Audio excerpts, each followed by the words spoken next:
pas de formation. Non, peut-être pas, mais elles vendent des produits. Parce qu'on pourrait se poser la question aussi Moi, en termes parle de former. Je vais arriver à la formation.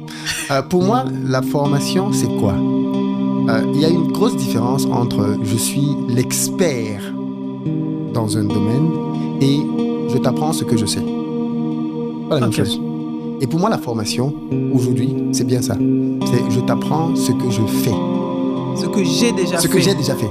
Aussi petit soit-il, est-ce que tu es prête à payer pour ça? Si tu es prête à payer pour ça, ok. Et moi, ma première formation, c'était une formation sur l'élevage de poulets. Aujourd'hui, j'ai un bâtiment, j'ai une ferme qui peut avoir une capacité de 12 000 poulets. Mais au début, c'était 500 poulets. L'ancien élevage de 500 poulets, c'est moins d'1 million de francs. Et donc, pour beaucoup de gens, à l'époque en tout cas, on n'avait même pas idée qu'on pouvait lancer un élevage de poulets avec 2 000 €.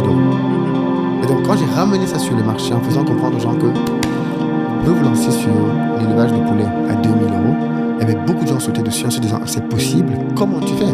Rien que la construction du bâtiment devrait déjà coûter 20 000 €. Justement, non, tu n'as pas besoin de construire un bâtiment. Ça fait partie des choses que j'ai apprises. Tu n'as pas besoin de construire un bâtiment, tu peux louer un bâtiment. Ça, c'est le coût le plus important. Si tu loues un bâtiment derrière, ça diminue totalement les coûts de production. Les poussins, tu les achètes à pas grand-chose.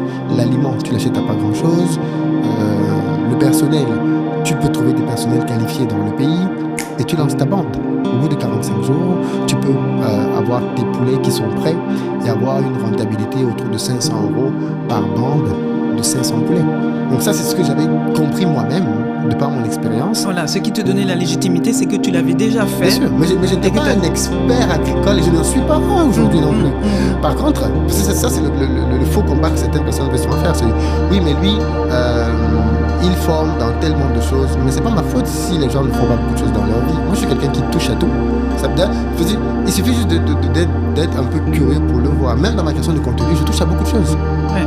Je peux parler de politique au Sénégal, je ne vis pas ici, mais je peux parler de Sonko, je peux parler de Diomaye, je peux te parler en même temps de Talon, je peux te parler en même temps de Faune Insimé, je peux te parler en même temps de Paul Biya, de Ouattara, parce que je suis quelqu'un de cultivé, qui lit des choses, qui apprend et qui me fait mon opinion. Ce qui n'est pas le cas, malheureusement, j'ai l'impression de beaucoup de gens. Et pour eux, quand tu parles de plusieurs sujets ou d'autant de sujets, ça leur pose problème. Mais moi, j'ai juste envie de leur dire qu'il faut qu'ils se réveillent. Le monde avance. On n'est plus à l'époque où il fallait justement être l'expert des experts en poulet. Je n'ai jamais prétendu ça. Par contre, je peux te montrer comment tu peux gagner de l'argent avec 500 poulets. Et j'ai formé beaucoup de gens, même ici au Sénégal et ailleurs, qui ont gagné de l'argent avec ça. Donc à partir de là, si tu devais... promesse tenue. Effectivement.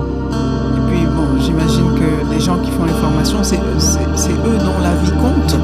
Et s'ils sont contents, voilà, s'ils en ont pour leur argent, tant mieux. Si tu devais définir un trait commun pour ta chaîne, pour toi, ce que tu fais, c'est quoi finalement qui réunit tout ça? Parce qu'effectivement, sur ta chaîne, tu parles de tout. La passion pour l'Afrique, je pense que globalement, c'est le cœur de tout ce que je fais, que ce soit en ligne ou en dehors. C'est la passion pour l'Afrique. Parce que je suis très, très peiné de voir la situation du continent africain actuellement. Je connais très loin là où on peut être avec nos ressources actuelles si on les gérait juste mieux. Et j'essaie à mon niveau de contribuer en sensibilisant de les vidéos, en donnant la parole aux acteurs de les interviews, en montrant moi-même l'exemple, en mettant la main à la pâte, en retournant m'installer en Afrique avec ma famille, en montrant que c'est possible dans les vidéos pour montrer les expériences, en montrant les échecs, en montrant les challenges pour qu'on n'ait pas le sentiment que c'est facile, mais à la fin de la journée ça vaut la peine. C'est le message ultime derrière, c'est que l'Afrique, malgré tout cela, vaut la peine. J'ai vu une interview où tu disais que certains Africains ont intériorisé leur infériorité